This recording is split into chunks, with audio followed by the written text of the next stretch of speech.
Hello. I just wanted to say first, thank you for the invitation to come and speak to this group. It's a real honor.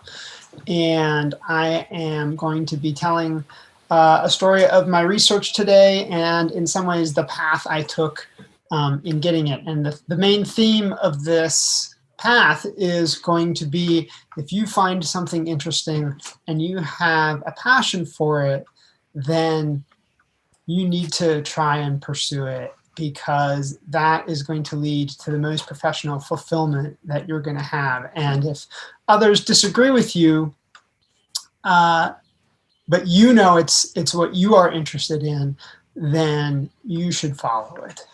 Because, yes? I have a quick introduction first before you start. Oh, I'm sorry. I thought that was it when it was. Please do. Sorry. There are more people watching on YouTube Live, so we'll get started now. Okay. First off, welcome everyone to the second day of the International Youth BrainSTEM Summit. Since I couldn't be at the opening ceremony, I would first like to extend my appreciation for our sponsors, the New York Academy of Sciences, Texas Instruments, the Art of Problem Solving, Sticker Mule, and the STEM Advocacy Institute. Secondly, thank you all for attending today.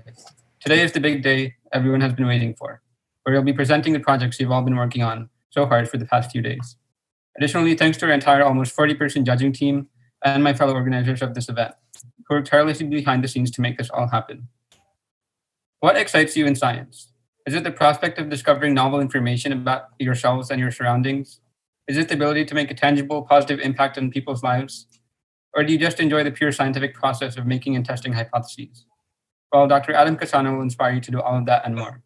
Dr. Cassano is an associate professor and chair of the chemistry department at Drew University in Madison, New Jersey. Prior to his time at Drew, he earned his bachelor's and doctoral degrees from Case Western Reserve University in Cleveland, Ohio. Over his professional career, he has developed passions for understanding the mechanisms of catalysis by enzymes and teaching the principles of chemistry to the next generations of scientists and citizens. At Drew, he has taught over a dozen different courses while specializing in biochemistry. And in his research, he is particularly interested in the role metal ions play in catalyzing the cleavage of phosphodiester bonds, a reaction critical to numerous biological processes. Even on top of that, he's the director of the New Jersey Governor's School, through which I met Dr. Cassano. Now that you know a bit more about him, I'll let him take the floor and introduce you both to his career and give you inspiration about how to pursue science. Thank you, Ervin, for that very kind introduction and for the honor of inviting me to give this presentation. As Ervin said, I'm passionate about understanding enzyme catalysis and teaching chemistry to undergrads, and I'm going to tell you a little bit about of a story of how that happened in this talk. And so the title of the talk is Modeling Enzyme Catalysis via Metal-Catalyzed Phosphodiester Hydrolysis, which doesn't sound very much like neuroscience, but because phosphodiesters are so important biologically, it turns out this is something that actually still does touch on neuroscience, and I'll be sure to explain that when it comes up in just a little bit. I'll start off by talking about what a phosphodiester is, because I have a nice image of it here. So a phosphoester bond is anything that has a phosphorus double bonded to an oxygen atom, and then having a connection where it connects to another oxygen atom, and then has an R group. This will be a carbon group, but everything else can be variable there. And because phosphate has three possible connections for these, we can have either a phosphomonoester, where we only have the one R connection, phosphodиesters, where we have two, and phosphotriesters, where we have three.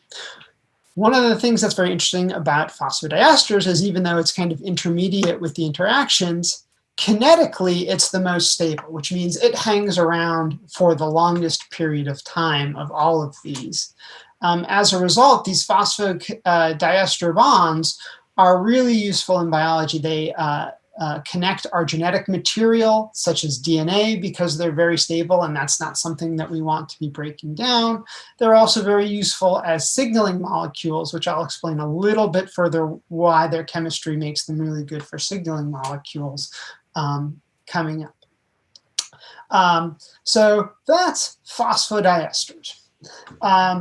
And so we'll talk more about those soon, but I wanted to start off with how I got hooked. Where did my passion, where did my excitement, was another word that Erevin used, for enzyme catalysis come from? And it came sort of very early on in my undergraduate career when I got to see just how amazing enzymes are as catalysts. And so this is basically just a bunch of different enzymes that have been studied, and it's a small subset. Their rate constant, or measure of how fast these reactions can happen in aqueous solution, and then that rate constant for the same chemical reaction happening in an enzyme active site. And you can see that even the wimpiest of these rate enhancements, bicarbonic anhydrase, is actually quite close to 10 million fold in catalysis. And the reason why that's so small actually is that this is this is already an extremely or a reasonably fast reaction in aqueous solution, and it's going at the order of a million times per second in an enzyme active site. I'm going to bring you up to this PDE6. This is phosphodiesterase 6, which is a phosphodiesterase that's actually involved in phototransduction of sending signals from our eyes when we catch light to our brain. So there's our neuroscience connection that's coming in here. And an estimate of the aqueous, and we can only use estimate because it's so slow, is about 3 times 10 to the negative 14th per second. So, and in the enzyme active site, we're up to 5,600, which is 2 times 10 to the 17th fold rate enhancement. And that's tough to wrap our heads around a little bit as anything other than, you know, a whole bunch of zeros coming out. So to put it in a little bit more context, this rate constant of 3 times 10 to the negative 14th comes out to a half-life approaching 1 million years. So it takes 1 million years for half of the compounds, which is cyclic GMP, to get hydrolyzed. In the enzyme active site, this rate constant corresponds to a half-life of about 1/10,000th of a second, so less than a millisecond. So from almost 1 million years to under a millisecond, that is what catalytic power of 1.9 times 10 to the 17th comes to. And I would say when I learned about this kind of information, I was like, I got to understand how that happens. And I don't care what anyone else says, this is the most interesting question in science. And it was for me, and it still is for me. I would say additionally, that the other thing that's fascinating about enzymes is that they are specific. You'll see that we have, 1.9 times 10 to the 17th, 5.6 times 10 to the 14th, 1.4 times 10 to the 17th. What's really amazing about them is that they're only catalyzing a specific reaction or a very small subset of reactions. Orotic acid monophosphate decarboxylase is not going to catalyze cyclic GMP hydrolysis. And phosphodiesterase 6 is not going to catalyze the decarboxylation of orotic acid monophosphate. So how they can do that really became a real interest in me. So then the next question would probably be, why phosphodiesters? And so this kind of takes me into graduate school. And basically, phosphodiesters are pretty cool in both biology and chemistry. Because they hold our genetic material together, phosphodiesterase, that hydrolysis, is actually important in DNA replication. If an error is made, then it has to be hydrolyzed, and we can't be waiting 10 million years for that to happen. And so there are numerous nucleases involved with making corrections in DNA replication, in processing of our RNA, and also in cell signaling, as I said, including phototransduction. It's also super interesting chemically because of this rate enhancements that we've seen. It's among the biggest rate enhancements we see in enzymes. And it's catalyzed by both protein, which is what the majority of enzymes are made of, but also RNA, which nowadays we understand that RNA has numerous functions in the cell, but it used to be that was thought mostly to be maybe a little bit structural and some information, and we didn't realize it also played so many functions. And so the discovery of RNA enzymes kind of started us on this path of learning all the different things RNA is involved in. In the lab I worked in for my graduate work was trying to study the mechanisms of some of these catalytic RNAs, the way we might study how a protein enzyme catalyzes them. So that's why I got into phosphodiester hydrolysis and the enzymes that catalyze phosphodiester hydrolysis.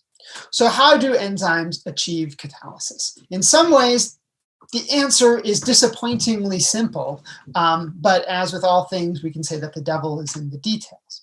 So first we have to understand how a chemical reaction happens. And if this is basic for you, I apologize, but I'm trying to get us all to the same original piece. And so basically we can imagine our reactants, which is our phosphodiester and a hydroxide anion right here, having a certain structure. And for a phosphate, it tends to be tetrahedral.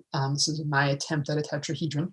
And then what's going to happen is, as this hydroxide and this phosphodiester come close together, there's going to be some changes in structure that happen that actually require an increase in energy. So that means that these guys must be flying around with enough kinetic energy that they can come together and reach this maximally unfavorable structure that we call the transition state.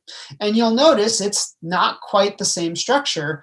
This tetrahedron of the phosphodiester has kind of become more of a trigonal bipyramid, right? We can have a triangle across the equator, and there's a couple pyramids, one pointing up and one pointing down. And this turns out to be, this minimal, this maximally unstable structure, so that once we go and achieve it, we just get to almost like sliding down a slide of energy, come and form the products. And the products are lower in energy than reactants. So even though these reactions are super slow, thermodynamically, they're very favorable.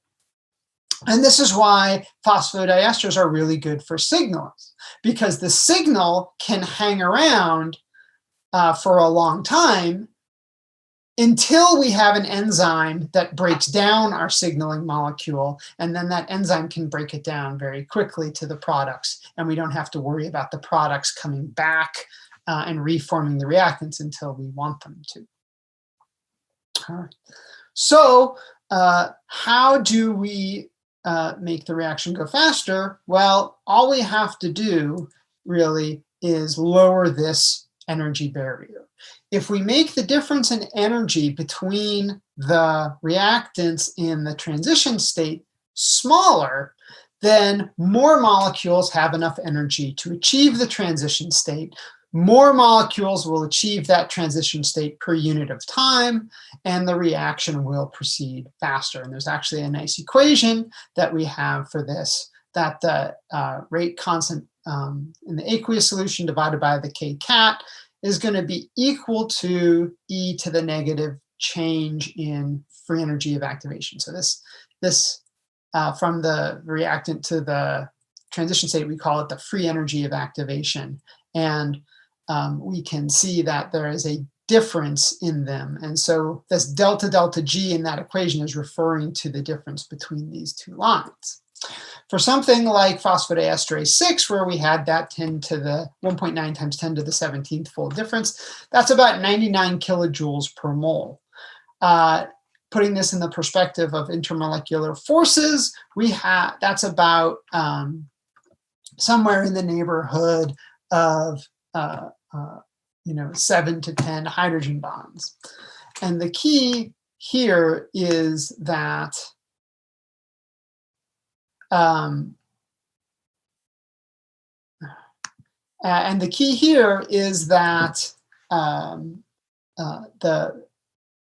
this transition state structure is different than this reactant structure, and by the way, this product structure. If the enzyme can interact specifically with just the transition state, or optimally for the transition state, then that means it's going to be easier for that transition state to be reached, and the reaction will move forward faster. Now, one of the things that you can see, the phosphodiester is negatively charged. The hydroxide that's attacking it is negatively charged. This leaving group that we call, that's going to get kicked out, is going to get an increasingly negative charge on it. What we really have here in this phosphodiester transition state is a lot of negative charges kind of close together. And this is why phosphodiesters are so slow, because it's very difficult to get all of these negative charges together in order to kick out that leaving group. So one very obvious way that an enzyme could stabilize this transition state is by placing some positive charges around it. And that's exactly what a bunch of different enzymes do. And there's lots of different ways that we could do that. An enzyme, and most often what we see is that they are what we call divalent, or they have two positive charges. So this would be things like magnesium 2+, calcium 2+, zinc 2+, manganese 2+. Those are probably the most common biological ones that we run into. One way that it could do is that the metal ion can interact with both the phosphodiester and that hydroxide nucleophile, bringing the nucleophile into a place where it can come in and make the attack.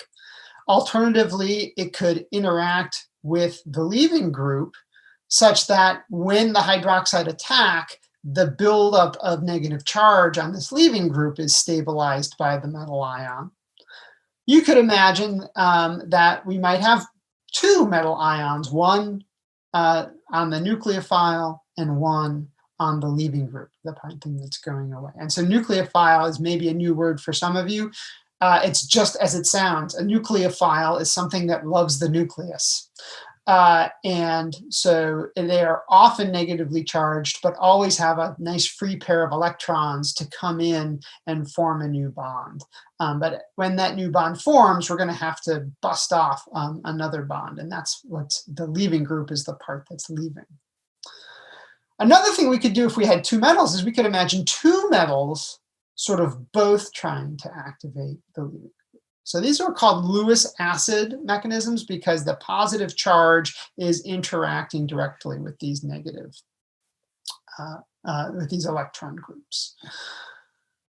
General acid-base alternatives involve the movement of protons. So it could be that instead of the hydroxide directly attacking, it could actually act to remove a proton. These hydroxides can act as bases, and it can remove a proton from a water molecule that's doing the actual attacking. It's a subtle difference, but an important one. Alternatively, on the leaving group, you could have a water molecule that's coordinated to this metal ion, and the metal ion can be helping that water molecule to donate a proton to that leaving group attacking it. And we see these all over the place in various ones. So Bies and Stites, way back in the early 90s, determined by a crystal structure that the 3' 5' exonuclease activity of DNA polymerase uses this method where there's one metal ion stabilizing the leaving group and another metal ion activating the nucleophile to make that happen.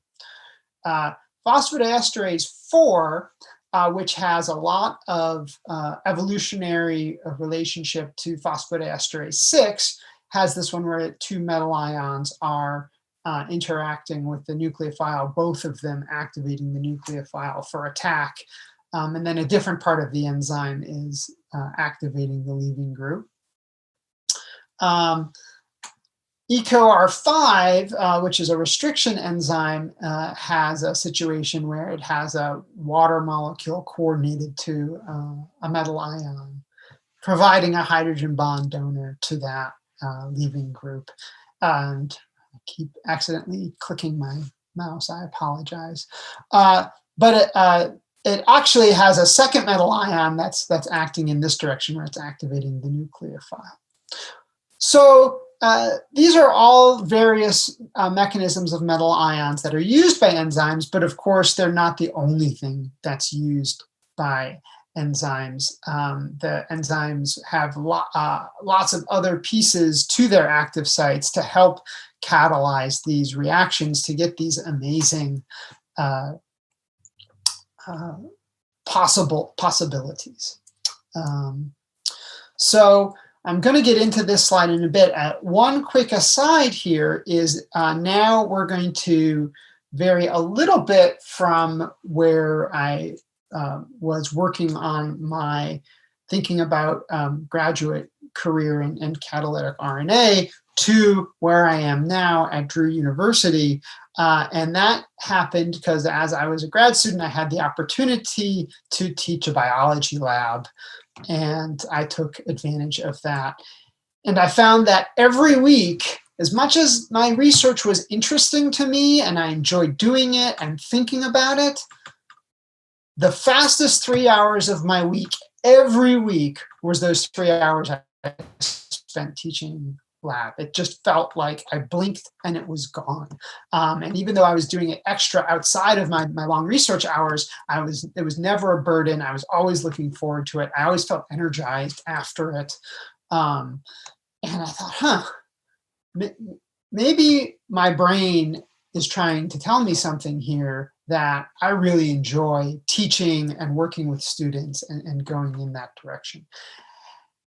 And I tried teaching a full class in biochemistry at a local college, and I liked that just as much.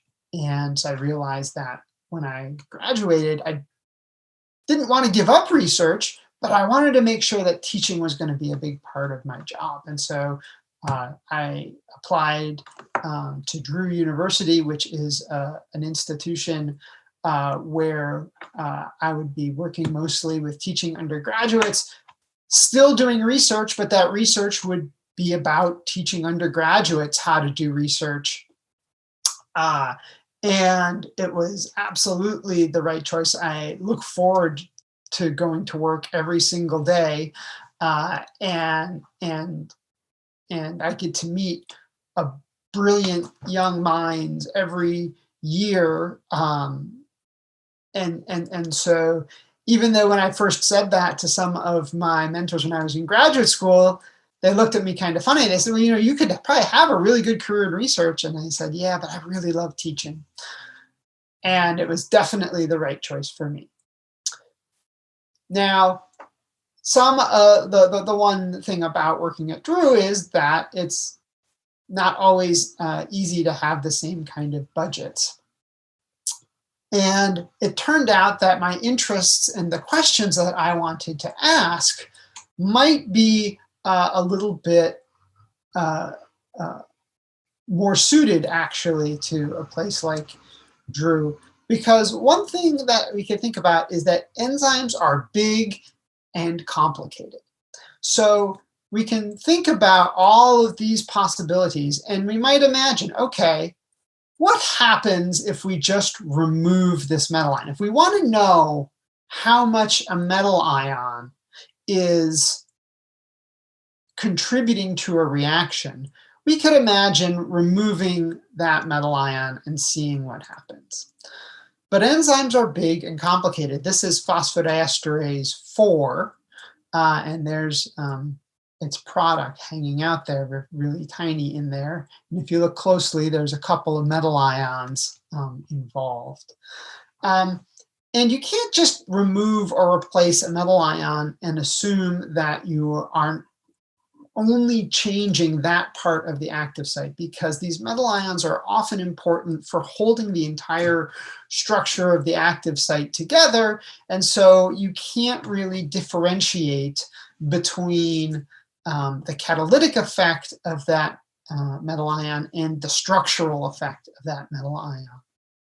So if you start trying to play with these metal ion binding sites and removing them, what I like to say is that you are getting a ceiling for what that effect could be. And oftentimes you completely kill activity of the enzyme.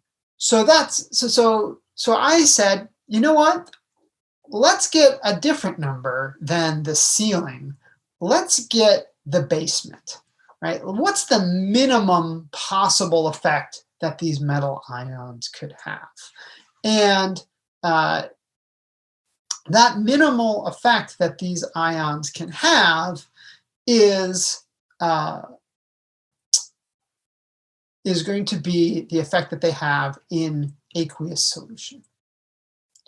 Right. So I started working on a system that would allow us to look at this in aqueous solution and figure out what is the catalytic effect of a metal ion in the absence of an enzyme, because presumably the enzyme is not going to make the metal ion be worse. It might make it better, but at the very least, you would expect that the metal ion would be able to do in an enzyme active site what it was able to do in aqueous solution. So I started off with a system. It was a DNA model. Basically, the T in DNA stands for thymidine, and that's what is going on here. But instead of adding another nucleotide, I have this group here, which is referred to as paranitrophenol. And basically, the phenol comes from this aromatic ring and this oxygen. There's a nitro group on the opposite side, which we refer to in chemistry as being para. And this has two really useful things. Number one, this leaving group is much more active. It's much easier to kick off this bond than it is to kick off a different nucleotide. And that's important because obviously, as we said, this reaction is really, really slow with DNA. This helps speed it up enough that we can do it reasonably in the lab, although if we don't, we're often running reactions overnight and monitoring them, or sometimes even multiple days. The other thing that's really great about it is when it does get kicked off under alkaline pH conditions, it forms a compound paranitrophenolate that absorbs light, and it absorbs light at 400 nanometers, and so it is a yellow color. And so that allows us to monitor the reaction with the spectrophotometer, which is very easy. So basically the way we look at these reactions is we just measure that absorbance of paranitrophenol over time. This is in a reaction mixture with 0.3 molar calcium chloride. And you can see that as we go from low pH, low in quotations of 9.78 to a higher pH of 10.73, that rate of accumulating absorbance gets higher and higher. All right, so the rate of this reaction is going to be equal to a rate constant that we'll call KOH, because it's for attack by the hydroxide, times the concentration of hydroxide and times the concentration of T5PNP. This thymidine, and sorry, T5-PNP is this thymidine 5' paranitrophenyl phosphate. It's way easier to say T5-PNP. So T5-PNP, if we keep that concentration consistent across all of our trials, the rate of this reaction should have a linear slope with hydroxide. And when I plot these slopes and for the rate of the reaction versus my concentration of hydroxide according to that pH, I do in fact get a nice straight line. And in this case, the slope was 0.172. And if I divide that by the concentration of my T5-PNP, I actually get this KOH, this rate constant for hydroxide. So I could go and I could compare what that second order rate constant was when I had no metal, when I had 0.3 molar calcium chloride, and when I had 0.3 molar magnesium chloride. And you can see that in either of the metals, it's a bit faster, 650-fold for calcium chloride and 800-fold for magnesium chloride. And so that's a good start in terms of thinking, okay, we get catalysis observable in aqueous solution, we can analyze what's going on. But immediately, there is actually a little bit of a question going on here. Because magnesium is actually a much stronger Lewis acid than calcium is. And that was a little bit confusing. If you look at the effect on the acidity of water, it's about a 20-fold better Lewis acid. And so you would expect, you know, a much better or much bigger catalytic effect from magnesium than from calcium. And so this was curious. And this wasn't where I was planning on going when I started, but as soon as I saw it, I said, we got to understand what's going on here. This could be interesting. So we started investigating what the mechanisms of these could be by first looking at how the concentration of the ion affected. And how the concentration of the ion affects this second order rate constant can give us information. So if you look at this guy, you might say, well, it looks kind of like a straight line.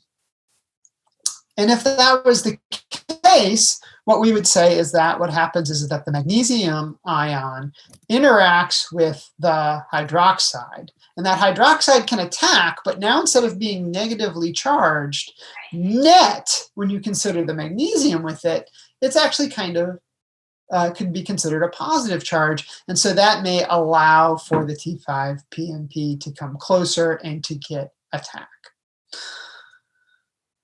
And we would end up with our products. And so KOH would be equal to this rate constant KMG, right, which would be the rate constant catalyzed by magnesium times the magnesium concentration. So it'd just be a nice straight line. And it's not a bad fit. R squares of 0.98, most people will tell you, make you feel not so bad. But at the same time, it also looked a little bit like, well, we're overshooting down low and up here, we're undershooting in the middle. Maybe there's another model that actually works even better. And so that model would be, rather than the magnesium first interacting with hydroxide, the magnesium actually interacting with the phosphodiester to form a complex. And then actually it would be the hydroxide coming in and attacking that complex that comes through to form the products. And when you work out the algebra for this, you get an equation that is called a rectangular hyperbola, which is that if you look at these guys together, as the magnesium concentration gets very large, the magnesium will actually cancel out and you'll get a constant value. We call that saturation. It's basically the idea is if we put enough magnesium in there, we can guarantee that all of our T5-PNP is bound to magnesium. And at that point, it doesn't matter how much more magnesium we add, we're not going to get it. So it actually curves over and eventually will stop increasing at all. And it turned out that this equation fit our data much better with an R squared of 0.995. And so we took that to think that the simplified scheme was that what we had was the magnesium ion interacting with the T5-PMP, and then the hydroxide attacking to give us products. And we were able to get a value for both the maximum rate constant if our T5-PMP were in fact completely bound by magnesium, and also a measure of the binding affinity for the magnesium. So that's cool. Now we can do the same thing with calcium. And I think in the interest of time, I'll quickly go through some things here. So we were able to eliminate the ones that had 2 metal ions, because you'll notice that my coefficient here is magnesium to the 1. So that means there's only 1 magnesium involved. But there's all these other ways that the magnesium could conceivably be involved. So we did a few tests. One was we went to see if magnesium could catalyze the reaction with the nucleophile other than water. And so we used this thing called 2-chloroquinoline. Basically, it's got a pair of electrons on this nitrogen, that if this pair of electrons interacts with the metal ion, there's no pair of electrons left to attack. Whereas if the metal ion is interacting with the phosphodiester and activating the leaving group, then the quinoline should still be able to come in and attack. And what we saw was that when we had hydroxide, although we saw this great catalysis with the 3-chloroquinoline, we saw essentially the same rate. So that means we could eliminate all of the mechanisms where it was interacting with the leaving group. Now, was it directly interacting with the hydroxide, or was it acting as a general base? We used something called solvent deuterium isotope effects. And basically, that's the idea that if we replace this hydrogen with the deuterium, if it has to get transferred to the hydroxide, it turns out that that extra mass of the deuterium causes the reaction to be slower. So our K with hydrogen there divided by the K, the rate constant with deuterium, would have to be at least 1.5 fold greater. If, on the other hand, we didn't see a big effect, that would indicate that the magnesium was interacting directly. So we did this reaction. We looked at these K observed, these rate constants in both water and deuterium oxide, and we found that RK was somewhere in the neighborhood of 0.5. So that was substantially lower than 1, and may also be revealing a bit of an effect on the equilibrium isotope for the removal of the proton completely. But the bottom line is we were able to eliminate this general base mechanism. And so now we actually had a full mechanism for how magnesium was coming through and catalyzing. The magnesium comes in, water molecule gets replaced, and now we have our magnesium complex interacting with our T5-PMP. Hydroxide is then actually very quickly going to deprotonate that hydroxide in the magnesium, and then that hydroxide attached to the magnesium is going to come in and attack our phosphoryl to get our reaction. All right. So now we know what's happening in magnesium, what's going on with calcium. All right, so here's what magnesium looks like, to remind you, right? It increases, but the relative increase with each additional magnesium ion is getting less and less. If we look at calcium, particularly at the bottom, we see a difference that at the beginning, as we add calcium, the rate increase is actually going up and up, but then it starts to flatten out there. So it's telling us very quickly that there is, in fact, something different going on in the mechanism of calcium catalysis relative to magnesium catalysis. And this might help start explaining why calcium is a bit better than we were expecting. So there's a bunch of different possible mechanisms. Again, you've seen this one already. It just involves a single calcium. This was the same initial test that we did with magnesium. It gives a straight line. If it's going to be quadratic, curve up a little bit, it's possible that what we have is the possibility that calcium can either act by itself with one calcium, or maybe two calciums come together and then they are activating it together to give us products. On the other hand, it's possible that we could get pre-association with the T5PMP, right? Again, these are both showing the calcium interacting with the hydroxide first. If it interacts with the T5PMP first, what's going to end up happening is that we're going to get, again, that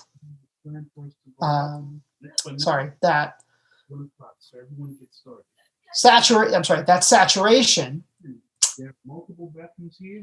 And what the saturation does is it's going to cause it to level out again. Now we could imagine the question is then, can it only operate through having two metal ions bound to it, or can it operate either with calcium, one calcium or two calciums? So these are all different models, and we actually tried a few others that we're going to try to use to explain what this behavior was. I'm going to show you all of them at once because it's another tale. Man, they all look kind of good, don't they? They're all showing something really close, especially here at the top. So what we did is we zoom in here at the bottom, we can actually start to see some differences in how they look. And what we see is that the line and the quadratic and the one for scheme 2, when we had pre-association but only one ion worked, they all don't do a good job of describing this data down below. However, that idea for scheme 1, where, just as a reminder, where you could have either calcium interact with T5PMP and then have the hydroxide attack, or you could have calcium dimerize kind of into some kind of complex with two calciums and then bind to the T5PMP and then have the hydroxide attack. So I call this the dual channel mechanism. That was the one that worked best. And by fitting it to the equation, and this big, long, nasty equation is basically what ends up happening when we try to convert this mechanism into a rate law, that we see that there is an opportunity for calcium to act in a first order, one calcium, or in a second order, two calciums way, and that they have two different rate constants, whether it's two calciums or one calcium, and different K apparents. We did the exact same experiments, or close to the exact same experiments that we did for the magnesium, and the short answer is it activating, is there any activation of the leaving group? No, not for high calcium or low calcium. And the point about high calcium and low calcium is that low calcium, we're going to have our single calcium mechanism be more prevalent. And at high calcium, we're going to have the two calcium ion model be more prevalent. Is there general base catalysis? No, we don't see any isotope effects bigger than 1.2. So this actually then gives us a final model where magnesium is activating that hydroxide to come in and attack a single magnesium.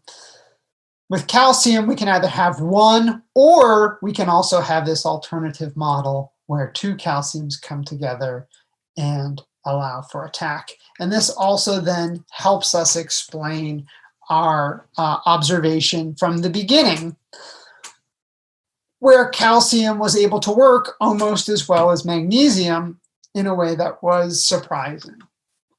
And that is basically that the single magnesium ion provides about 20 kilojoules per mole. The single calcium ion provides about 12 kilojoules per mole, and that's much more in line with the relative Lewis acidities of those two.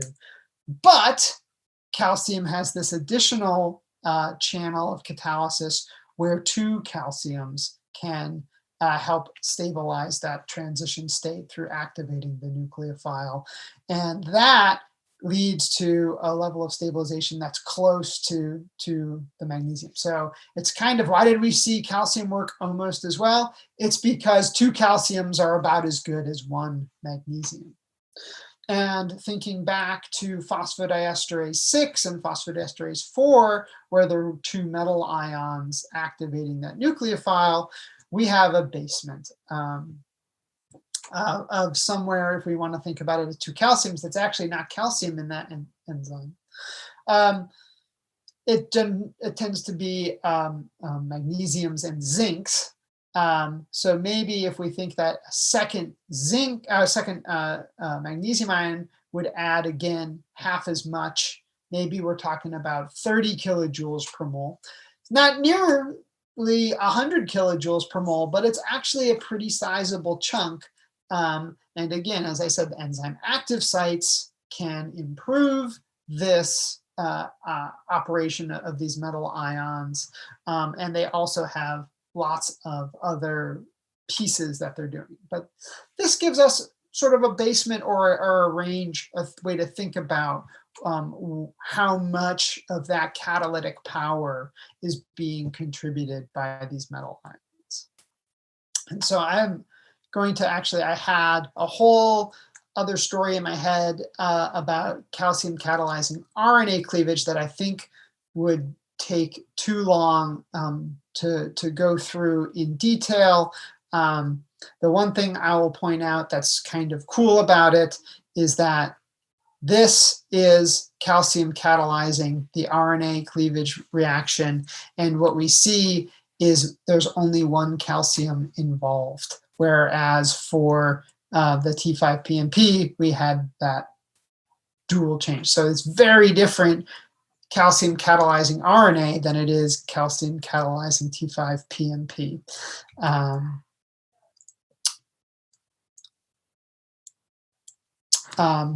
And as a result, that transition state stabilization is again closer a little bit to that 12 kilojoules per mole. And I would like to make some acknowledgements to the students who did the work, which for what I spent most of my time presenting was Corey Cusack, Eric Lager, Evan Rockless, Brittany Kirk, Dylan Fagenbaum, and Steven Silva. Calcium RNA kinetics were done by Kyle Messina, Saif Yassin, and actually also Arlene Terrazona. And we didn't get to Julie's work on the cyclic AMP. If you have questions about that, I could talk about it a little bit, but I wanted to make sure there was some time open for more general questions. And then the last important acknowledgement to make is that all of these students and thus this work were supported by Drew University through grants to Drew University from the Howard Hughes Medical Institute, Bristol Myers Squibb, and Novartis. So with that, I would love to answer questions. And Aravind, should I keep sharing or should I stop sharing? What would be the best way to do this? I think you can keep sharing in case someone has any specific questions. All right. So yeah, anyone, if you have questions, you can type them in the chat, or you can unmute yourself and say them verbally. I know that someone was typing questions in the chat before. I think that was Ahmad. If you want to ask your question verbally, you can do that.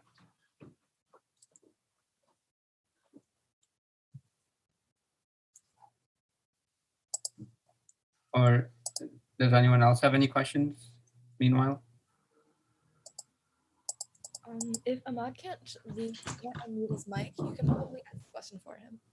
Yeah, I'll ask his question. So let me go back. Wait, no, I'm sorry. I just have to get my headset. So, with the catalyzation of everything and stuff, how exactly can we use this in a medical terminology? oh, that's a great question. So Because Yep. I was making some of my own theories, and it seems like we can manually catalyze these things, and by manually catalyzing and focusing on DNA, it seems like we can alter specific parts of body with catalyzation. So there's people doing that, and you may have heard of CRISPR-Cas9, and so that's using a biological term to do that. So people have looked at how can we make organometallic enzyme mimics that we might be able to give as a small molecule drug to do some things. You probably can't do the site-specific cleavage with that, but people have looked at possibly trying to combine some of these organometallic metal ion combinations that could maybe cleave RNA, and maybe you could cleave a specific RNA of a retrovirus or something like that. People have looked into those things. But you don't necessarily have to get that complicated. So another enzyme that uses this 2-metal ion mechanism, where you have one activating the nucleophile and one coordinating to the leaving group activating the nucleophile, is HIV integrase. And some of the newest generation HIV medications are actually integrase inhibitors. And if you look at the crystal structure of these integrase inhibitors, they are actually taking advantage of making contacts with these positively charged metal ions that are in the active site to help them bind and stick to that active site and act as an inhibitor. So understanding how and how much these metal ions play a role does provide some kind of information when thinking about how we might want to attack these. And with enzymes, maybe not phosphodiesterase 6, but certainly phosphodiesterase 4 is involved in signaling processes in the immune system and the inflammatory response. And so phosphodiesterase 4 inhibitors are often used as anti-inflammatories, like some of the eczema topical creams that are coming out have phosphodiesterase 4 inhibitors in them to stop that overreaction of the immune system there. So because phosphodiester cleavage is super important in biology, it turns out that there's a whole bunch of enzyme targets that use these metal ions, and understanding how they work can help inform when thinking about drug design. Any other questions from the audience? You can type them in the chat, or you can unmute and say it verbally. Another question. So, with the catalyzation, is there a certain limit that it reaches, or does it keep on going exponentially? So, I guess what you would imagine is the maximum would be, coming down here. You're ultimately, if you think about it, enzyme catalysis, you're going to be limited by how long it takes for the substrate to run into the enzyme. We're getting pretty close to it with this 1 times 10 to the 6th turnover number. Basically, the limiting factor for carbanic anhydrase is for the enzyme to actually make contact with its substrate. Now, if you could imagine that as, limiting with something like orotic acid monophosphate decarboxylase from 10 to the 6th to 10 to the -16th, we'd be talking about 10 to the 22nd. But I would say we're getting close to the upper bound for how fast the reaction can go, because that's roughly being now limited by diffusion happening. Bonds vibrate at the picosecond, the femtosecond time scale. Some of the movements of enzymes that are important for catalysis can be down to the nanosecond time scale. So, this 10 to the 6th, we're getting pretty close to the limit in terms of for catalysis.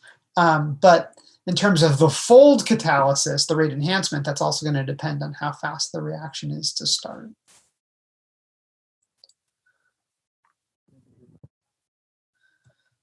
And I'm happy to say anything general. Like I said,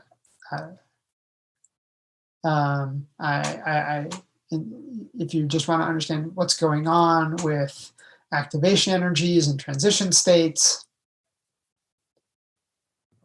Yeah, so with activation, I remember last year my biology teacher kind of gave us a broken down version of basically what you're saying, and he basically said stuff like how different reactions react to different stuff, and how you basically can't have one reaction reacting to another thing. So that kind of confused me a bit.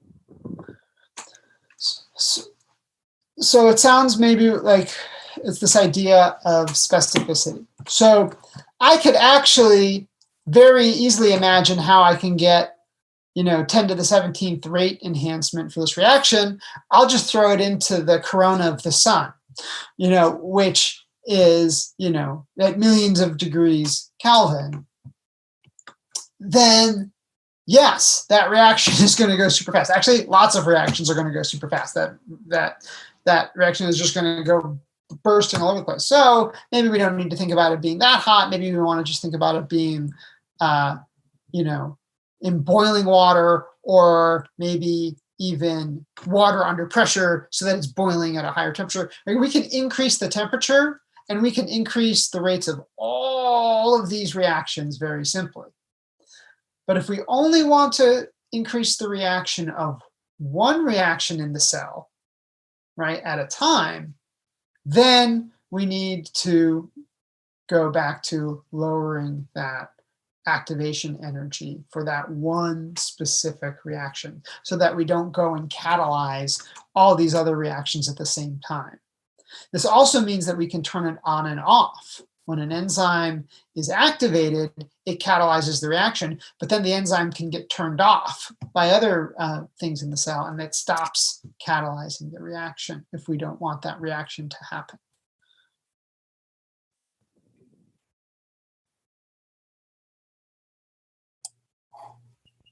Any other questions? You can even ask questions about Dr. Cassano's journey in science, or how you can get involved in research, anything like that, if you want to.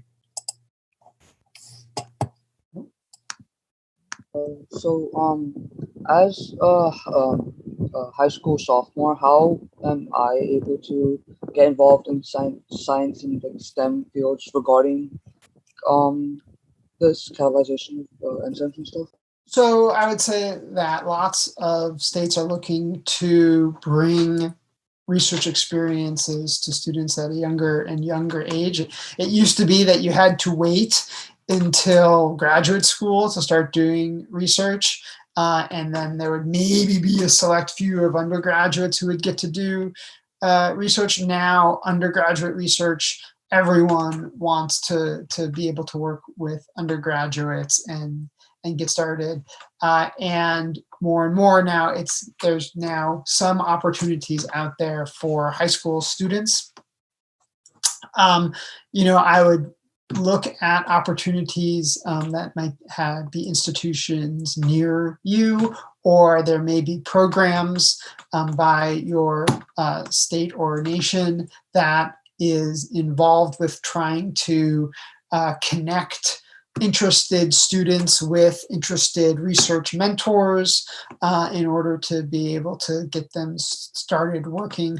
And yes, if this went over people's heads a little bit today, one of the things is if you dive in and you are working on it and this is what you're thinking about for a summer, it will actually